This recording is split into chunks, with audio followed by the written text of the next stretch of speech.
Happy birthday wiki. నా పుట్టినరోజుకి నువ్వు నా పక్కనే ఉంటే ఎంత హ్యాపీగా ఫీల్ అయ్యానో తెలుసా? నేను నీ పుట్టినరోజుకి నీ పక్కనే ఉందాం అనుకున్నాను, కానీ నేను ఇక్కడుంటే నువ్వేమో ఆస్ట్రేలియాలో ఉంటావు.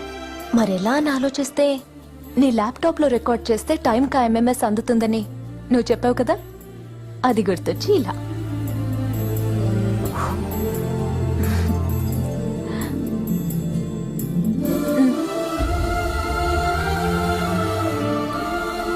అయ్యో ఎంగిలి, పర్లేదులే, అప్పటికి మన ఎంగేజ్మెంట్ అయి ఉంటుంది కదా.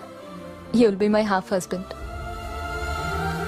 నీతో ఉంటే నేను ఎంత హ్యాపీగా ఉంటానో తెలుసా? నీకు అంతే హ్యాపీనెస్ ఏం చేసి ఇవ్వగలనా అని రీసెర్చ్ చేస్తే నీ గురించి ఒక ఇంట్రెస్టింగ్ మ్యాటర్ తెలిసింది. ఈ ప్రపంచంలో నీకు అన్నిటికంటే ఇష్టమైంది ఏంటో తెలుసా?